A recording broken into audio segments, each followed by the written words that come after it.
Hello, स्वागत है आपका फ्री जीके के चैनल पे। मेरा नाम है किरण भावर। आज के इस वीडियो में हम संविधान की प्रस्तावना कवर करेंगे। ये भारतीय संविधान का बहुत ही ज़्यादा इंपॉर्टेंट टॉपिक है। यहाँ से कई बार प्रश्न एग्जाम में पूछे जा चुके हैं। वीडियो को ध्यान से देखिएगा। हम यहाँ पर सारी चीज़ें आप लोगों को डिटेल में एक्सप्लेन करके समझाएंगे। उसके बाद वो सारे क्वेश्चंस कवर करेंगे जो पहले कभी एग्जाम में आ चुके हैं। तो वीडियो को ध्यान से देखिएगा। आज अगर आप इस वीडियो को पूरा देखते हैं, उसके बाद आप किसी भी बुक को उठाकर पढ़ते हैं इस टॉपिक को, तो आपको वो सारी चीज़ें आराम से समझ में आ जाएंगी। ठीक है, यह गारंटी है 100%। तो अब शुरू करते हैं इस वीडियो को। सबसे पहले हम यह जानते हैं कि भारतीय संविधान के विकास का इतिहास क्या कहता है ना। हम पहले बेसिक चीज़ें समझेंगे, उसके बाद हम क्वेश्चंस कवर करेंगे। तो देखिए, इसकी शुरुआत कब होती है। जैसे आपको पता है 1600 में कंपनी आई थी। कौन सी कंपनी आई थी? ब्रिटिश ईस्ट इंडिया कंपनी आई थी। ये सिर्फ व्यापार के लिए आई थी, लेकिन धीरे धीरे क्या होता है, देखिए 1757 में पलासी की लड़ाई होती है और 1764 में ये बक्सर का युद्ध करते हैं। यहाँ पर अंग्रेज़ों द्वारा जीत हो जाती है बंगाल पर। ठीक है, अब जैसे ये जीत जाते हैं तो ये समझ जाते हैं कि यहाँ पर अब हमको शासन भी करना पड़ेगा। बस यहाँ से ही शुरुआत करते हैं। 1773 ईस्वी का जो रेगुलेटिंग ये एक्ट लेकर आते हैं, भारत में ईस्ट इंडिया कंपनी के कार्यों को नियमित और नियंत्रित करने की दिशा में ब्रिटिश सरकार द्वारा उठाया गया यह पहला कदम होता है। क्योंकि भारत देश में इसके पहले जितनी भी देसी रियासतें थी, ये सिर्फ अपने अपने लिए लड़ रही थी। ठीक है, जब ये युद्ध हो रहा था ना, यहाँ पे पलासी की लड़ाई होती है, बक्सर का युद्ध हो रहा था, तो कोई दूसरा राजा यहाँ पर आकर इनका पक्ष नहीं ले रहा था, क्योंकि सब अपने अपने लिए कर रहे थे। कोई एक तरह का संविधान वगैरह नहीं था। ये जो ब्रिटिश ईस्ट इंडिया कंपनी, इनके पास संविधान था, कुछ रूल रेगुलेशंस थे, इसलिए उस समय इतने सारे देशों पर अपना नियंत्रण रख पा रहे थे। ठीक है, और हमारे पास इस तरह का कुछ था नहीं। तो देखिए उसके बाद क्या होता है, अर्थात कंपनी के शासन पर संसदीय नियंत्रण स्थापित किया जाता है ना। यह जो अधिनियम होता है, इसके द्वारा बंगाल के गवर्नर को बंगाल का गवर्नर जनरल पद दिया जाता है। अब देखिए यहाँ पर जो ईस्ट इंडिया कंपनी थी, है ना, अब इसके कार्यों को नियंत्रित किया जाता है और इसके द्वारा वहाँ की चीज़ों को नियंत्रित किया जाता है। अब देखिए इसके बाद क्या होता है, बीच में फिर बहुत सारे अधिनियम लेकर आते हैं। जैसे एक्ट ऑफ सेटलमेंट आता है 1781 में, उसके बाद तो कतार लग जाती है ना। चार्टर अधिनियम आते हैं बहुत बार 1793 में, 1813 में, 53 में, 58 में, और फिर बाद में एक युद्ध भी होता है, आप जानते होंगे 1857 की जो लड़ाई होती है। ठीक है, पहली बार सब मिल करके किसका विरोध कर रहे होते हैं? अंग्रेजों का। ठीक है, यहाँ पर सब अपने अपने लिए लड़ रहे होते हैं, सब अपने अपने लिए अलग अलग तरीके से लड़ रहे होते हैं। तो यहाँ से धीरे धीरे इनको समझ में आने लग जाता है अंग्रेजों को कि नहीं, अब हमको इनके लिए भी काम करना पड़ेगा। ठीक है, तो देखिए धीरे धीरे फिर ये बीच में और बहुत सारे एक्ट्स लेकर आते रहे। जैसे 1982 में भारत परिषद अधिनियम लेकर आए थे। इस तरह से फिर ये 1935 ईस्वी में भारत शासन अधिनियम लेकर आते हैं। ठीक है, ये क्यों लेकर आए थे अधिनियम? धीरे धीरे यहाँ पर शिकंजा कसने के लिए, है ना। इसकी शुरुआत कहाँ से हुई हमने देख लिया। अब देखिए यह जो साइमन कमीशन की रिपोर्ट थी, ये जो लेकर आए थे 1935 ईस्वी में, यह भारत शासन अधिनियम था। यह साइमन कमीशन के रिपोर्ट पर आधारित था। 1935 ईस्वी के अधिनियम में 321 अनुच्छेद थे और 10 अनुसूचियाँ थी।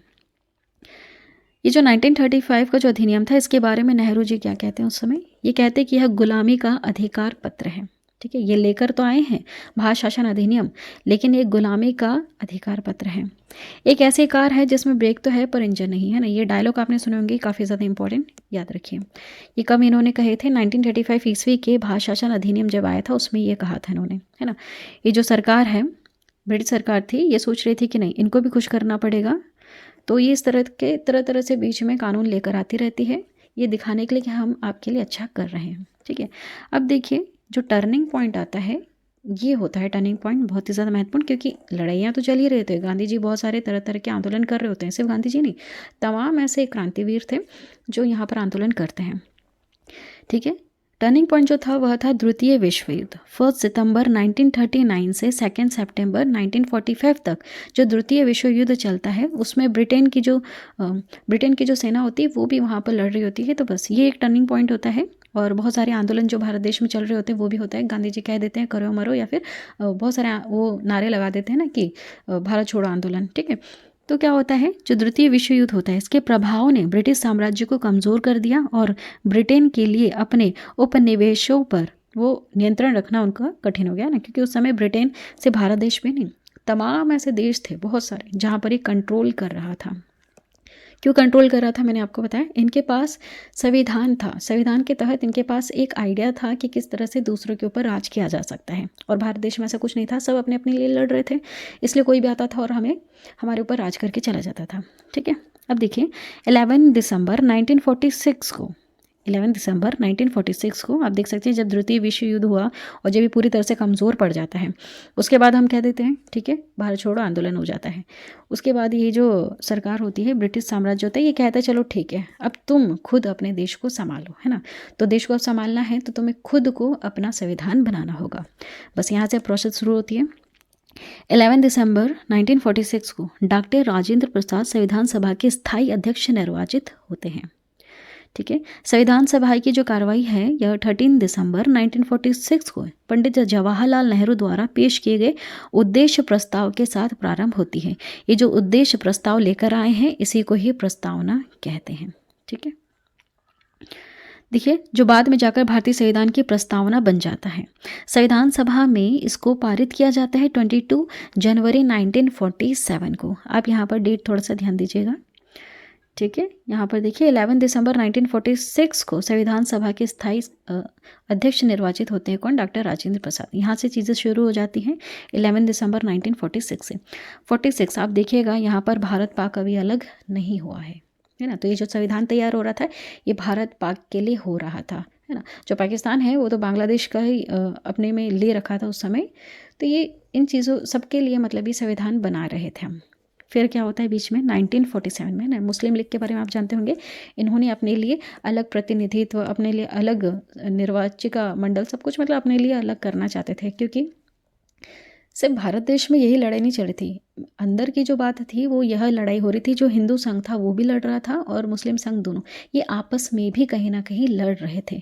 तो मुस्लिम लीग समझ गया था कि यहाँ पर हमारे लिए या फिर हमारे अधिकार के लिए कोई आवाज़ नहीं उठाने वाला है। ठीक है, तो इन्होंने भी अपने लिए आवाज़ उठाना चालू कर दी थी बीच में कि हमें एक अलग देश चाहिए। ठीक, तब देखिए क्या होता है, 1947 ईस्वी का भारतीय स्वतंत्रता अधिनियम आता है। ब्रिटिश संसद ने 4 जुलाई 1947 को भारतीय स्वतंत्रता अधिनियम प्रस्तावित किया था, जो 18 जुलाई 1947 को स्वीकृत हो जाता है ना। ये देखिए 1948 में तो ये जो ब्रिटिश सरकार होती है ना, ये कह चुकी होती है अपने वहाँ पर संसद में, कह देते हैं कि नहीं हम यहाँ पर अब अपना अधिकार नहीं करेंगे, छोड़ देंगे, इनको फ्रीली छोड़ देंगे। लेकिन जब तक ये खुद का संविधान बना के तैयार नहीं करते हैं तब तक हम इनको गाइडेंस देते रहेंगे। ठीक है, इन्होंने ये भी कहा था। ओके, अब देखिए क्या होता है, 2 अधिराज्यों की स्थापना होती है ना। जो 1947 ईस्वी का भारतीय स्वतंत्रता अधिनियम ये लेकर आते हैं, उसमें 2 अधिराज्यों की स्थापना होती है। 15 अगस्त 1947 को भारत एवं पाकिस्तान नामक 2 अधिराज्य बना दिए जाते हैं। ठीक है, उनको ब्रिटिश सरकार सत्ता सौंप देती है। मतलब ये कहते हैं कि जैसे ये बनेगा उसके बाद इसको सत्ता सौंप दी जाएगी।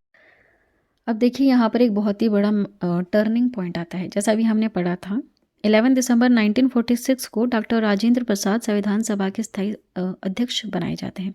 कब, 1946 में। उसके बाद देखिए भारत पाक अलग हो जाता है। तो देखिए 1946 की हम बात करें तो उस समय तक 324 सदस्य थे संविधान सभा में, इतने सदस्य थे संविधान सभा में, है ना। लेकिन जब भारत पाक अलग होता है तो देश विभाजन के बाद संविधान सभा का पुनर्गठन किया जाता है। ठीक है, क्योंकि 324 में तो पाकिस्तान के भी प्रतिनिधित्व थे, यहाँ बांग्लादेश की तरफ से भी थे, अब वो तो वहाँ चले गए। तब जब पुनर्गठन किया जाता है 31 अक्टूबर 1947 को किया गया, तब 31 दिसंबर 1947 ईस्वी को संविधान सभा के सदस्यों की कुल संख्या 299 ही रह जाती है। कितनी, 299। ठीक है, मतलब 324 तो सदस्य थे बंटवारा होने से पहले। बंटवारा होता है तो अब यहाँ पर संविधान सभा में कितने सदस्य बचे जाते हैं, 299, याद रखना है आपको, जिसमें प्रांतीय सदस्यों की संख्या 229 होती है और देशी रियासतों के सदस्यों की संख्या 70 होती है। ठीक है, कितनी होती है, 70 होती है। तो देखिए यहाँ पर आप देख सकते हैं कितनी ज़्यादा संख्या है। संविधान सभा, संविधान किसी एक व्यक्ति ने नहीं बनाया, जैसे आप हमेशा सुनते रहते हैं बाबा भीमराव अम्बेडकर जी के बारे में सुनते रहते, सिर्फ उन्होंने ही नहीं बनाया। ये गलतफहमी है बहुत सारे लोगों की। ये 299 सदस्य है देखिए, जिसमें से 229 तो देशी रियासत ये प्रांतीय सदस्य हैं और 17 तो देशी रियासतें हैं। मतलब कि हमारे पूर्वजों ने सभी ने मिलकर के इसको बनाया है। ठीक है, किसी एक व्यक्ति ने नहीं बनाया है। अब देखिए संविधान सभा की प्रमुख समितियां एवं उसके अध्यक्ष कवर कर लेते हैं, है ना। देखिए संचालन समिति के अध्यक्ष होते हैं डॉक्टर राजेंद्र प्रसाद। संघीय संविधान समिति के अध्यक्ष होते हैं पंडित जवाहरलाल नेहरू। याद रखना है आपको, यहाँ से प्रश्न आते हैं। प्रांतीय संविधान समिति के अध्यक्ष होते हैं सरदार वल्लभ भाई पटेल। प्रारूप समिति के अध्यक्ष होते हैं डॉक्टर भीमराव अंबेडकर। ठीक है, ये जो महत्वपूर्ण व्यक्ति जिनका नाम हम सुनते हैं ये प्रारूप समिति के अध्यक्ष हैं। बाकी सारी समिति के अध्यक्ष आप यहाँ देख सकते हैं, दूसरे दूसरे हैं। संघ शक्ति समिति के अध्यक्ष है पंडित जवाहरलाल नेहरू। मौलिक अधिकारों एवं अल्पसंख्यकों संबंधी परामर्श जो समिति है उसके अध्यक्ष होते हैं सरदार वल्लभ भाई पटेल। ठीक है, और राष्ट्रीय ध्वज संबंधी तथार्थ समिति के अध्यक्ष होते हैं डॉक्टर राजेंद्र प्रसाद। तो देखिए इन सभी ने मिलकर के भारत देश का जो संविधान है उसको तैयार किया है ना। अब देखिए यहाँ पर कुछ इंपॉर्टेंट पॉइंट। भारत का जो संविधान है विश्व का सबसे बड़ा लिखित एवं सर्वाधिक व्यापक संविधान है। सबसे बड़ा लिखित संविधान है, सबसे बड़ा लिखित संविधान है, आपको याद रखना है ना। जब इसको बनाकर पारित किया गया था ना 26 नवंबर, याद रखिएगा 26 नवंबर 1949 को इसे जब पारित किया गया था तो इसमें 22 भाग थे, 395 अनुच्छेद थे और 8 अनुसूचियाँ थी, है ना। आपको याद रखना है जो हमारा मूल संविधान है उसमें इतना था। ओके, तो देखिए इसको पारित किया गया था, उस समय लागू नहीं किया गया था। आपको याद रखना है इस समय पारित किया गया था संविधान सभा द्वारा। लागू तो कब किया गया था? 26 जनवरी को, है ना। 26 जनवरी 1950 में। कब? 26 जनवरी 1950 में। ठीक, अब देखिए जो महत्वपूर्ण है आपको समझना है, भारत का जो संविधान है उसके उद्देश्य का प्रस्तावना को हम यहाँ पर समझते हैं। पॉइंट टू पॉइंट समझेंगे तो ज़्यादा बेहतर होगा। देखिए इसकी शुरुआत होती है हम भारत के लोग। ये जो वर्ड आप सुन रहे हैं हम भारत के लोग, ये क्या है? इसका स्रोत है, मतलब इसकी शुरुआत ही हमसे होती है। संविधान हमारे लिए है, ठीक है। यह संविधान किसके लिए है? हमारे लिए है। अब देखिए भारत को एक संपूर्ण प्रभुत्व संपन्न समाजवादी पंथ निरपेक्ष लोकतंत्रात्मक गणराज्य बनाने के लिए तथा उसके समस्त नागरिकों को, अभी जो वर्ड्स आ रहे हैं बीच में इनको कवर कर लेते हैं। देखिए यहाँ पर जो वर्ड्स आप देख रहे हैं ये स्वरूप है। भारत को एक संपूर्ण प्रभुत्व संपन्न समाजवादी पंथ निरपेक्ष और लोकतंत्रात्मक गणराज्य बनाना है ना। इसका अर्थ क्या होता है? देखिए यहाँ एक एक वर्ड को हम उठा के देखते हैं। प्रभुत्व संपन्न मतलब कि हम खुद के लिए रूल रेगुलेशंस बना सकते हैं, किसी बाहरी शक्ति की ज़रूरत नहीं है। जैसे ईस्ट इंडिया कंपनी जो आकर हमें कंट्रोल कर रही थी, ज़रूरत नहीं है अब हमें। ठीक है, ये हो गया इसका अर्थ। समाजवादी जो शब्द है इसको लेकर बहुत सारे मत हुए थे बीच में कि इसका वास्तविक अर्थ क्या निकलता है। इसका अर्थ यह निकलता है कि जो पावर होगी ना, देखिए एक पूंजीपति होता है और एक समाजवादी होता है। पूंजीपति में ना एक सारी पावर किसी एक व्यक्ति के हाथ में होती है, लेकिन समाजवादी में जो पावर होती है उसका बंटवारा जो लोग होते हैं ना उनके बीच में होती है ना, किसी एक व्यक्ति के हाथ में पावर नहीं है। इसे और डिस्कस करेंगे हम आगे। पंथ निरपेक्ष का मतलब आपको पता है, ये भारत देश जो है धर्मनिरपेक्ष है। भारत देश का कोई धर्म नहीं है, क्योंकि यहाँ पर तरह तरह के धार्मिक लोग रहते हैं, है ना। बौद्ध धर्म, जैन धर्म हो गया, सिख धर्म हो गया, ईसाई धर्म हो गया, मुस्लिम धर्म हो गया, और एक हिंदू धर्म नहीं है, पंथ है, आपको याद रखना है। हिंदू क्या है? एक पंथ है। हिंदू का अर्थ वो होता है जो सिंधु नदी घाटी के इस पार रहने वाले लोग हैं और वो अपने जीवन को किस तरह से चलाते हैं उसको हम हिंदू कहते हैं। ठीक है, तो हमारा जो हिंदू धर्म है इसमें जितने भी धर्म जो चल रहे हैं हमारे भारत देश में उन सब को सम्मिलित किया जाता है। वो होता है मतलब जीवन जीने की एक शैली को कहते हैं हिंदू। हिंदू धर्म नहीं है, इस चीज़ को आप क्लियर करिएगा। ठीक है, धर्म क्या है? सनातनी धर्म होता है, ये भी आप क्लियर करिएगा। ठीक है, और सनातनी का अर्थ ये है जिसका ना अंत है ना आदि है, ये मतलब चला आ रहा है, उसे कहते हैं सनातनी, है ना। नेक्स्ट देखिएगा, ये जो अभी हम पढ़ रहे हैं कि जो संविधान के उद्देश्य का है, इसका उद्देश्य क्या है? अब इसका उद्देश्य निकल के आता है सामाजिक, आर्थिक और राजनीतिक न्याय मिलेगा। न्याय आपको कितने प्रकार का मिलेगा? समाज में मिलेगा, पूरे समाज में आपको न्याय मिलेगा। आर्थिक रूप से न्याय मिलेगा, राजनीतिक रूप से आपको न्याय मिलेगा, है ना। विचार, अभिव्यक्ति, विश्वास, धर्म और उपासना की स्वतंत्रता है आपके पास।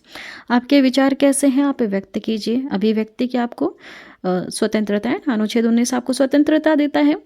विश्वास, धर्म, धर्म के लिए भी आप फ्री हैं, आप किसी भी धर्म को अपनाएं, आप इस धर्म को अपनाइए, उस धर्म को छोड़ें, कोई आप पर पाबंदी नहीं है, है ना। आप देखते हैं ना कितने सारे लोग कन्वर्ट हो जाते हैं इधर से उधर, तो ये इसके लिए आप स्वतंत्र हैं, ये तो आपका एक निजी निजी आपका अधिकार है ना, कि आप किस धर्म को फॉलो करना चाहते हैं, ये निजी चीज़ है।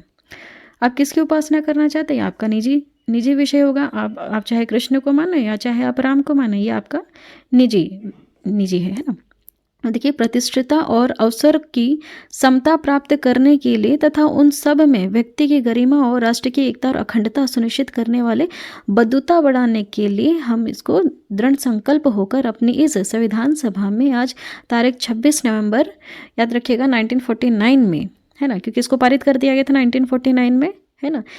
तो इसको एतदत द्वारा इस संविधान को अंगीकृत करते हैं, अधिनियमित करते हैं और आत्मर्पित करते हैं। अब यहाँ पर जो वर्ड आ रहे हैं इनको भी आप समझ लीजिए। राष्ट्र की एकता है इन सारी चीज़ों में। हम यहाँ पर ये जितनी भी चीज़ें रख रहे हैं, न्याय, स्वतंत्रता, समानता, ये जो भी चीज़ें हैं, इनमें हमारे राष्ट्र की एकता है ना, राष्ट्र की एकता है, ठीक है। अखंडता इसी से बनी रहेगी। इन सारी चीज़ों को हम सुनिश्चित करते हैं और इन चीज़ों को हम अंगीकृत कहाँ करते हैं, हमारे उद्देशिका में। ये यहाँ पर लिखा हुआ है, ठीक है। आप समझ गए, सिंपल तरीका समझने का। स्रोत क्या है, हम भारत देश के लोग। इसका स्वरूप क्या है कि हमें किस तरह से इस देश को चलाना है। ये लोकतांत्रिक गणराज्य है, मतलब राजा का बेटा राजा नहीं है यहाँ पर चुन कर आएगा व्यक्ति तभी राजा बनेगा, मतलब देश का प्रधानमंत्री, राष्ट्रपति वही बन सकता है, ठीक है। राजा का बेटा राजा नहीं है यहाँ पर। और उद्देश्य आपने देख लिया, मतलब सब तरीके से आपको यहाँ पर न्याय मिलेगा, स्वतंत्रता है, समानता का अधिकार है, ठीक है। यही सारी चीज़ें इसका उद्देश्य है। चलिए अब हम यहाँ पर एक्स्ट्रा पॉइंट्स कवर करते हैं। संविधान की प्रस्तावना को संविधान की कुंजी कहा गया है, याद रखिएगा। ये संविधान की क्या है, कुंजी है। मतलब अगर हम कहें कि आपका संविधान क्या है, ये क्या है, आपकी 395 अनुच्छेद 22 भाग और पहले जो 8 अनुसूचियाँ थी, मतलब मूल संविधान की भी हम बात कर रहे हैं, तो ये सब क्या है, आप उसको कैसे बताएंगे, आप संविधान की प्रस्तावना से बताएंगे, बहुत ही शॉर्ट फॉर्म में बता देंगे, ठीक है। तो ये संविधान की कुंजी है। प्रस्तावना के अनुसार संविधान के अधीन समस्त शक्तियों का केंद्र बिंदु अथवा स्रोत कौन है, भारत के लोग, है ना। देखिए ये अमेरिका के संविधान से लिया गया। अमेरिका में क्या बोलता है, we the people of America, ऐसे शुरुआत होता है उनका संविधान। और हमारे देश में हम भारत के लोग, है ना। हमारा संविधान कैसे शुरू होता है, हम आएगा यहाँ पे पहले वर्ड, ठीक है, हम भारत के लोग, हम वर्ड आएगा पहले, ध्यान दीजिएगा, है ना। इस तरह से हमारे संविधान की शुरुआत होती है। प्रस्तावना में लिखित शब्द तथा यथा जो ये है ना, हम भारत के लोग इस संविधान को अंगीकृत, अधिनियमित और आत्मर्पित करते हैं। देखिए इन शब्दों का अर्थ क्या है, थोड़ा सा समझ लेते हैं। अंगीकृत का अर्थ होता है स्वीकार करना। ये जितनी भी चीज़ें यहाँ पर लिखी हुई है कि न्याय मिलेगा, समानता का अधिकार मिलेगा, स्वतंत्रता का अधिकार मिलेगा, और भारत देश में राजा का बेटा राजा नहीं बनेगा, चुनकर आएगा, ये जो चीज़ें हैं हम इसको स्वीकार करते हैं, मतलब अंगीकृत करते हैं। इन चीज़ों को हम अधिनियमित करते हैं, मतलब केंद्र में संसद या राज्य के विधानसभा द्वारा पारित किसी विधान को कहते हैं, है ना। अधिनियमित करना मतलब किसी कानून वगैरह को कहते हैं। आत्मर्पित करते हैं, किसी चीज़ के सम्मुख हम स्वयं को समर्पित करते हैं। ये जो हमारा संविधान जो लिखा, संविधान की जो उद्देशिका है ना, इसके प्रति अब हम अपने आप को समर्पित करते हैं। भारतीय राष्ट्रीय कांग्रेस ने किस अधिवेशन में समाजवाद के अर्थ को स्पष्ट किया, है ना। जैसे मैंने बताया था आपको, ये जो समाजवादी शब्द है ना, इसको लेकर के बहुत बार आवाज़ उठी है कि इसका अर्थ अच्छी तरह से समझाइए कि समाजवादी शब्द का अर्थ क्या निकल के आता है। तो देखिए 1955 के अवार्डी अधिवेशन में इस शब्द को बताया गया कि समाजवाद एक आर्थिक सामाजिक दर्शन है। समाजवादी व्यवस्था में धन संपत्ति का स्वामित्व और वितरण समाज के नियंत्रण के अधीन रहते हैं। आर्थिक, सामाजिक और वैचारिक प्रत्यय के तौर पर समाजवाद निजी संपत्ति पर आधिकारिक अधिकारों का विरोध करता है ना, ठीक है, विरोध करता है। जैसे आपने देखा होगा एसटी जो रहते हैं ना, शेड्यूल ट्राइब्स, आप उनकी ज़मीनों पर अधिकार नहीं जमा सकते हैं, ठीक है। ये कहते हैं ना जल जंगल ज़मीन, इनके लिए क्या है, जल जंगल ज़मीन है। चले जाइए वहाँ पर ज़रा कंपनी डालने के लिए, देखिए कैसा विरोध करते हैं, क्योंकि ये इनकी निजी संपत्ति है, ठीक है। अब देखिए आगे बढ़ते हैं। केशवानंद भारतीयवाद में ही सर्वोच्च न्यायालय में मूल ढांचे का सिद्धांत, थ्योरी ऑफ बेसिक स्ट्रक्चर दिया तथा प्रस्तावना को संविधान का मूल ढांचा माना, है ना। संविधान का इसको ना पहले मतलब अंग नहीं माना जा रहा था कि संविधान का अंग नहीं है, इसको कह रहे थे ये अंग नहीं है। और जब तक इसको अंग साबित नहीं किया जाता, संविधान का जो प्रस्तावना है जब तक इसको अंग साबित नहीं किया जाएगा तब तक इसमें किसी भी तरह कोई संशोधन नहीं कर सकते हैं। क्योंकि संशोधन हम कर सकते हैं भाग 20 है ना, उसमें लिखा हुआ है अनुच्छेद 368 में हमें परमिशन मिलती है संविधान में संशोधन करने की। लेकिन जब तक प्रस्तावना को इसका अंग हम नहीं बताएंगे, प्रूफ नहीं कर पाएंगे, तो इसमें संशोधन नहीं किया जा सकता है ना। तो इस तरह से बहुत सारे वाद विवाद उठे थे, सर्वोच्च न्यायालय में भी केस गया था, केशवानंद भारती वाद, याद रखिएगा। इन्होंने प्रूव कर दिया था कि जो प्रस्तावना है यह संविधान का मूल ढांचा है, अंग है। अब देखिए संसद और संविधान की मूल ढांचे में संसद ने क्या कहा, फिर चलो ठीक है इसको अंग मान लेते हैं, आप इसमें संशोधन कर सकते हैं। लेकिन संविधान ने यह भी कहा कि इसमें नकारात्मक संशोधन आप नहीं कर सकती। मतलब संसद वैसा संशोधन कर सकती है जिसमें मूल ढांचे का विस्तार व मजबूतीकरण हो सकता है, लेकिन कोई नकारात्मक संशोधन इसमें नहीं किया जा सकता। ठीक है, अब देखिए काफ़ी ज़्यादा इम्पॉर्टेंट आपको याद रखना होगा, 42वां संविधान संशोधन अधिनियम आया था 1976 वाला, ये काफ़ी ज़्यादा इम्पॉर्टेंट है। इसके द्वारा इसमें समाजवादी, पंथ निरपेक्ष और राष्ट्र की अखंडता शब्द को जोड़ा गया। जैसे अभी मैंने आपको बताया, पहले इसमें शब्द नहीं जोड़ सकते थे, क्यों? क्योंकि अंग नहीं था, पहले की थ्योरी के अनुसार ये अंग नहीं माना जाता था प्रस्तावना को। लेकिन केशवानंद भारती वाद ने इस चीज़ को प्रूफ किया 1973 में कि यह अंग है, यह संविधान का अंग है। तो अनुच्छेद 368 के तहत इसमें हम संशोधन कर सकते हैं। संशोधन किया, समाजवादी, पंथ निरपेक्ष और राष्ट्र की अखंडता शब्द को इसमें जोड़ा गया। भारत के संविधान की प्रस्तावना के 3 प्रकार के न्याय हैं, हमने देख लिया, सामाजिक न्याय मिलेगा, आर्थिक और राजनीतिक न्याय मिलेगा। 5 प्रकार की स्वतंत्रता है, विचार की, अभिव्यक्ति की, विश्वास, धर्म और उपासना की। इन चीज़ों को हमने एक्सप्लेन किया। और 2 प्रकार की समानता है, प्रतिष्ठा एवं अवसर। ठीक है, मतलब आपको समानता मिलेगी आपकी प्रतिष्ठा के आधार पर, आपको अवसर मिलेगा, है ना। ये सारी चीज़ें इसमें उल्लेखित है। चलिए अब जितने भी इम्पोर्टेंट क्वेश्चंस हैं जो पहले भी एग्जाम में पूछे जा चुके हैं उनको हम कवर करेंगे, तो ध्यान से देखिए। चलिए पहला प्रश्न है, भारतीय संविधान के किस भाग को उसकी आत्मा की आख्या दी गई है? संविधान के किस भाग पूछा है आपसे ना, यहाँ पर प्रश्न पे ध्यान देना है। भाग आपसे पूछा है तो प्रस्तावना होगा। अगर प्रश्न आए एग्जाम में कि डॉक्टर भीमराव अंबेडकर जी ने संविधान की आत्मा किसे कहा है, तो वो है अनुच्छेद 32, उसे कहा है संविधान की आत्मा। क्यों? क्योंकि यहाँ पर संवैधानिक उपचारों का अधिकार है, मतलब जो आपके मौलिक अधिकार हैं उनको बचाने के लिए आप उच्चतम न्यायालय का दरवाज़ा खटखटा सकते हैं। ठीक है, अब देखिए अगला सवाल है, संविधान निर्माताओं ने किस पर विशेष ध्यान दिया है? किस पर दिया है? प्रस्तावना पर। क्यों? प्रस्तावना से एक झलक मिलती है कि हमारा भारतीय संविधान क्या है। अब देखिए अगला सवाल है, धर्मनिरपेक्षता का अर्थ आप क्या समझते हैं? बताइए क्या होगा? कि राज्य सरकार द्वारा किसी धर्म को स्वीकार नहीं किया जा सकता। क्या भारत देश में कोई भी ऐसा राज्य है जिसने अपने आप को घोषित किया है कि हमारा राज्य हिंदू राज्य है, मुस्लिम राज्य है, सिख राज्य है या फिर सनातनी राज्य है? कोई भी राज्य, क्या कभी किसी ने अपने आप को प्रूफ किया है? क्या नहीं किया। क्यों नहीं किया? क्योंकि धर्मनिरपेक्षता शब्द जोड़ा गया है ना। देखिए अगला सवाल है, भारत एक धर्मनिरपेक्ष राज्य है, इसका महत्व है कि भारतीय राज्य क्या, इसका अर्थ क्या निकल के आता है कि भारतीय राज्य किसी निश्चित धर्म का समर्थन नहीं करता है ना।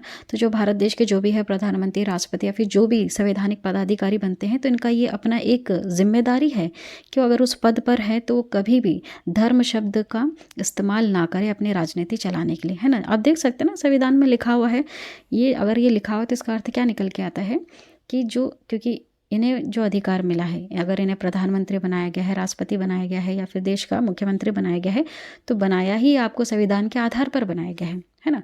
ये कोई हमारी मर्जी से नहीं बनाया, हमने संविधान के आधार पर बनाया है। और संविधान में अगर लिखा है धर्मनिरपेक्ष, तो आप किसी एक धर्म को बढ़ावा नहीं दे सकते हैं। धर्म को बढ़ावा देने के लिए कौन है? जैसे मुस्लिम धर्म को बढ़ावा देने के लिए मौलवी हैं, हिंदू धर्म, सनातनी धर्म को बढ़ावा देने के लिए कौन होते हैं? शंकराचार्य वगैरह होते हैं, है ना।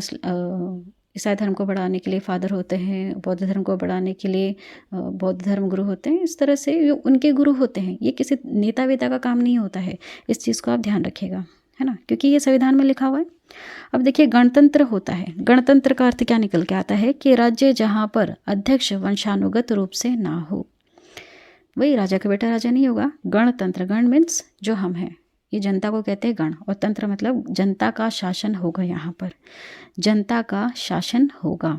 जनता जिसको चुन कर भेजेगी, जनता जिसको चुनकर भेजेगी वही देश का प्रधानमंत्री बनेगा, राष्ट्रपति बनेगा, है ना। इस तरह से मतलब ये आगे बनते जाएंगे, है ना, उन्हीं को ही ये पद मिलेंगे। नेक्स्ट है, निम्नलिखित में से वो दो शब्द कौन से हैं जिनका समावेशन 42वें संशोधन द्वारा संविधान के उद्देशिका में किया गया। कौन से दो शब्द जोड़े गए थे, याद रखिएगा, समाजवादी, धर्मनिरपेक्ष। कौन से दो शब्द, याद रखिए, समाजवादी, धर्मनिरपेक्ष। और तीसरा कौन सा है, अखंडता। तीसरा कौन सा है, अखंडता। ठीक, अगला सवाल है, भारतीय संविधान की प्रस्तावना में भारत को किस रूप में घोषित किया गया है। किस रूप में घोषित किया गया है, तो एक प्रभुत्व संपन्न, समाजवाद, धर्मनिरपेक्ष, प्रजातांत्रिक गणराज्य, है ना। इनका अर्थ ही है प्रजातांत्रिक, वही प्रजा का तंत्र है यहाँ पर, मतलब जनता जिसको चुनकर भेजेगी वही देश का प्रधानमंत्री बनेगा। और एक ये प्रभुत्व संपन्न का अर्थ हमने देख लिया कि हम खुद के लिए रूल रेगुलेशंस बना सकते हैं। जैसे ब्रिटिश ईस्ट इंडिया कंपनी जैसे राज करती थी, अब हमें ऐसे किसी बाहरी की ज़रूरत नहीं है, हम खुद अपने आप को देख लेंगे, है ना। हमारी जनता है हमारे पास, वो जनता जिसको चुनकर लेकर आएगी और वो अपनी आवाज़ उठाएंगे कि किस तरह से शासन चलना चाहिए, किन की क्या मांगे, भैया हम वैसे चला लेंगे, हमें ज़रूरत नहीं है अब किसी बाहर की। तो ये वर्ड यहाँ पर लिखा गया। समाजवादी का हमने अर्थ समझ लिया, ठीक है। धर्मनिरपेक्ष का भी अर्थ हमने समझ लिया। धर्मनिरपेक्ष मतलब किसी एक धर्म को कभी बढ़ावा नहीं दिया जाएगा। समाजवादी का अर्थ क्या हो गया कि जो भी अधिकार है, जैसे अभी हमने देख लिया, संपत्ति का अधिकार बटा हुआ है ना। अब देखिए, भारत एक गणतंत्र है, इसका अर्थ क्या होता है। भारत एक गणतंत्र अर्थ हो गया कि भारत में वंशानुगत शासक नहीं है ना, वही अर्थ निकल के आता है। अब देखिए, निम्नलिखित में से कौन सा शब्द भारत के संविधान की उद्देशिका में नहीं देखने के लिए मिलता है। तो समाजवादी है, पंथ निरपेक्ष है, प्रभुत्व संपन्न है, लोक कल्याण है, क्या नहीं है। देखिए, पंथ निरपेक्ष यहाँ पर अलग अलग तरीके से लिखा गया है, यही धर्मनिरपेक्ष भी होता है, याद रखिएगा। धर्मनिरपेक्ष, पंथ निरपेक्ष, है ना, मतलब एक ही निकल के आता है इन चीज़ों का। अगला है, कल्याणकारी राज्य का उद्देश्य क्या है। क्या उद्देश्य है कि कमज़ोर वर्गों के कल्याण का प्रबंध करना। कमज़ोर वर्गों के कल्याण का प्रबंध करना ही इसका मुख्य उद्देश्य है ना। क्योंकि जो बड़े हैं, संपन्न है व्यक्ति, उनके लिए तो पेट्रोल आप 2000 लीटर भी कर दीजिए, उनको कोई फ़र्क पड़ेगा क्या। अंबानी जी को कोई फ़र्क पड़ेगा क्या, नहीं पड़ेगा ना। फ़र्क किसे पड़ेगा, जो कमज़ोर वर्ग हैं, तो उन्हीं के कल्याणकारी उद्देश्य के लिए हमारा संविधान ज़्यादा कार्य करता है, ठीक है।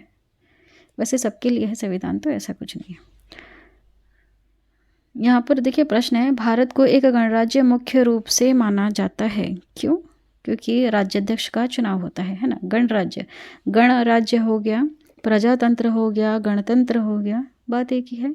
यहाँ पर गणराज्य मतलब यहाँ पर राज्य अध्यक्ष है, मतलब वही राष्ट्रपति हो गया, प्रधानमंत्री हो, उनका चुनाव होता है। नेक्स्ट है, भारतीय संविधान के प्रस्तावना के सिलसिले में निम्नलिखित में से कौन सा क्रम सही है। अभी हमने पढ़ा पूरा उद्देश्य का, है ना, तो उसमें जो वर्ड्स हैं उनका क्रम देखें हम तो वो है सार्वभौम, सत्ता संपन्न पहले आएगा, समाजवादी, फिर धर्मनिरपेक्ष और जनवादी गणतंत्र आएगा ना। यहाँ पर वर्ड में थोड़ा सा हेरफेर कर रखा है, कन्फ्यूज होने की ज़रूरत नहीं है, ठीक है। सार्वभौम सत्ता संपन्न का अर्थ यहाँ पर क्या निकल के आता है, इसका अर्थ निकल के आएगा प्रभुत्व संपन्न, ठीक है।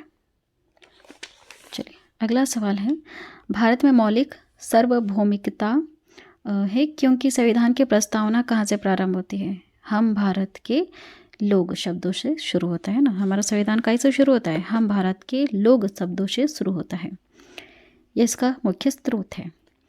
भारतीय संविधान की प्रस्तावना पर किस क्रांति का प्रभाव नहीं झलकता है। तो चीन की क्रांति का कोई प्रभाव नहीं है, हाँ, लेकिन फ्रांसीसी क्रांति, अमेरिकी क्रांति और बोल्शेविक क्रांति का हमें प्रभाव देखने के लिए मिलता है। यहाँ पर जो आवाज़ें उठ रही थी ना, देखिए जब भी क्रांति होती है तो किसी आवाज़ के लिए उठती है कि हमें भैया स्वतंत्रता चाहिए, हमें समाजवादी जैसा चाहिए, हमें धर्मनिरपेक्ष चाहिए राज्य, या फिर हमें भी बोलने का अधिकार चाहिए। इस तरह की क्रांतियाँ होंगी जब भी ना कोई अपने अधिकार के लिए क्यों लड़ता है, क्योंकि उसे कोई चीज़ चाहिए होती है। तो इन सारी चीज़ों की झलक हमें देखने के लिए मिलती है हमारी प्रस्तावना में। नेक्स्ट है, मूल भारतीय संविधान के अनुसार भारत एक क्या है? भारत क्या है? तो ये प्रभुत्व संपन्न लोकतंत्रात्मक गणराज्य है। चलिए अब हम आगे बढ़ते हैं। संविधान के अंतर्गत भारतीय लोकतंत्र के आदर्शों को हम कहाँ देख सकते हैं? भारतीय लोकतंत्र के आदर्शों को हम कहाँ देखते हैं? प्रस्तावना में देखते हैं ना। एक झलक हमें कहाँ देखने के लिए मिलती है? प्रस्तावना में। नेक्स्ट है, भारतीय संविधान की प्रस्तावना में जिन आदर्शों एवं उद्देश्यों की रूपरेखा दी गई है उनकी आगे व्याख्या की गई है मूल अधिकार, राज्य के नीति निर्देशक सिद्धांतों एवं मूल कर्तव्यों में, है ना। नेक्स्ट है, संविधान सभा में प्रस्तुत उद्देश्य प्रस्ताव में अभिव्यक्ति विचार को भारतीय संविधान के किस भाग में पूरी तरह से शामिल किया गया है? प्रस्तावना में। नेक्स्ट है, भारतीय संविधान की प्रस्तावना में देश का कौन सा नाम उल्लेखित है? भारत देश को हम किस नाम से जानते हैं? भारत और इंडिया, ठीक है। हिंदी में भारत लिखा है और इंडिया लिखा है जब वो इंग्लिश में लिखा रहता है तो, है ना। तो भारत देश को हम भारत और इंडिया नाम से जानते हैं। किसी के मन में वहम हो कि इंडिया अंग्रेज़ों का दिया है या फिर किसने दिया है, कहाँ से दिया है, तो ऐसा नहीं है, हमारे उद्देशिका में लिखा हुआ है ना। भारत इंडिया लिखा हुआ है हमारे उद्देशिका में। इंडिया क्या, इंडिया वर्ड सब आप पूछ रहे होंगे, सोच रहे होंगे इंडिया कहाँ से आया, तो ये इंड्यूस वैली से आया है। इंड्यूस, सिंधु घाटी, सिंधु नदी, ये शब्द वहीं से निकल के आए हैं, ठीक है। किसी बाहर का दिया हुआ ये शब्द नहीं है, बाहर का दिया हुआ। हाँ, हिंदू शब्द ज़रूर बाहर का दिया हुआ है, इसके बारे में आप पढ़िएगा, सर्वोच्च न्यायालय ने एक स्टेटमेंट जारी किया है, पढ़िएगा। नेक्स्ट है, भारतीय संविधान किसके द्वारा स्वीकृत है? यह भारत की जनता के द्वारा स्वीकृत है, ठीक है। नेक्स्ट है, भारत की संप्रभुता किस में निहित है? भारत की जनता में निहित है। अगला है, भारतीय संविधान को संविधान सभा द्वारा अंगीकृत किया गया है 26 नवंबर 1949 को। कब इसको अंगीकृत किया गया? 26 नवंबर 1949 को। लेकिन लागू कब किया गया पूरी तरह से? इसको पारित तो कर दिया गया 26 जनवरी 1950 को इसको लागू किया गया। यही डेट क्यों चुनी है? तो ये मैंने आप लोगों को बहुत ही अच्छी तरह से एक्सप्लेन करके बताया था 26 जनवरी की वीडियो में। नेक्स्ट है, भारत का संविधान पूर्ण रूप से तैयार हो गया था। तैयार पूछा है आपसे, है ना। देखिए यहाँ पर ये वाला आंसर टिक मत कर देना, गलत हो जाएगा। तैयार के बाद पूछिए तो 26 नवंबर 1949 को तैयार हो चुका था, तैयार हो गया था, ठीक है। नेक्स्ट देखिएगा, निम्नलिखित में से किस तिथि को भारतीय संविधान लागू किया गया था? कब लागू किया गया था? तो देखिए 26 जनवरी 1950 को इसको लागू किया गया था ना। कब? 26 जनवरी 1950 को लागू किया गया था, लेकिन पारित किया गया था 26 नवंबर 1949 को, ध्यान दीजिएगा। आगे बढ़ते हैं, संविधान की उद्देशिका, प्रस्तावना है ना, प्रस्तावना भी बोल सकते हैं, उद्देशिका भी बोल सकते हैं। इसमें संशोधन अभी तक कितनी बार हुआ? मात्र एक बार। कितनी बार? एक बार, ठीक। नेक्स्ट देखिएगा, भारत के संविधान के प्रस्तावना में प्रथम संशोधन कब हुआ? कब हुआ था? तो याद रखिएगा 1976 में 42वां संवैधानिक संशोधन अधिनियम आया था, यानी काफ़ी बड़ा था। वैसे बहुत सारे इसमें बदलाव हुए थे, बहुत सारे, इसको तो मिनी संविधान भी कहा जाता है। इतने बदलाव हुए थे और इसमें 3 नए शब्द जोड़े गए थे। कौन कौन से शब्द? समाजवादी जोड़ा गया था, धर्मनिरपेक्ष जोड़ा गया था और अखंडता जोड़ा गया था ना। 3 शब्द जोड़े गए थे हमारी प्रस्तावना में, है ना। शब्द जोड़ सकते हैं आप, लेकिन वो शब्द जो भी होंगे मर्यादा में रहकर जोड़ना होगा, जैसे अभी हमने देखा। देखिए, संविधान की प्रस्तावना सभी भारतीय नागरिकों को निम्न में से कौन सा एक उपलब्ध कराने के लिए वायदा नहीं करती है? तो देखिए यहाँ पर पूजा की समानता, ठीक है, पूजा की समानता। संविधान की प्रस्तावना में आपको पूजा की समानता के लिए ऐसा कोई वादा नहीं किया जाता है, ऐसा कोई वादा नहीं है। सामाजिक न्याय के लिए वादा है, राजनीतिक न्याय के लिए वादा है, विचार की स्वतंत्रता के लिए वादा है। यहाँ वादा क्या है कि आप आपके धर्म को मानने के लिए आप स्वतंत्र हैं। आप माने ना माने, इस धर्म को अपनाएं या उस धर्म को अपनाएं, कोई फ़र्क नहीं पड़ेगा, ठीक है। देखिए, भारतीय संविधान के उद्देशिका में परिवर्तन किस संशोधन अधिनियम में किए गए थे? किस में किए गए थे? उद्देशिका में जब परिवर्तन करना था तो वो संवैधानिक संशोधन था, 42वां संवैधानिक संशोधन 1976। वेरी इंपॉर्टेंट, आपको ध्यान देना है। नेक्स्ट क्वेश्चन है, प्रस्तावना का वह प्रावधान जो सभी वयस्क नागरिकों को मतदान का अधिकार प्रदान करता है, उसे हम क्या कहते हैं, प्रजातंत्र कहते हैं ना। प्रजातंत्र अर्थ क्या निकल के आता है यहाँ से, कि आपको मतदान देने का अधिकार है। प्रजा का तंत्र है, जनता जिसको चुनेगी वही देश के जो नेता वगैरह हैं वो बन सकते हैं, यह इसका अर्थ होता है। नेक्स्ट है, भारत के संविधान की प्रस्तावना में समाजवादी और धर्मनिरपेक्ष शब्दों को किस संशोधन द्वारा जोड़ा गया?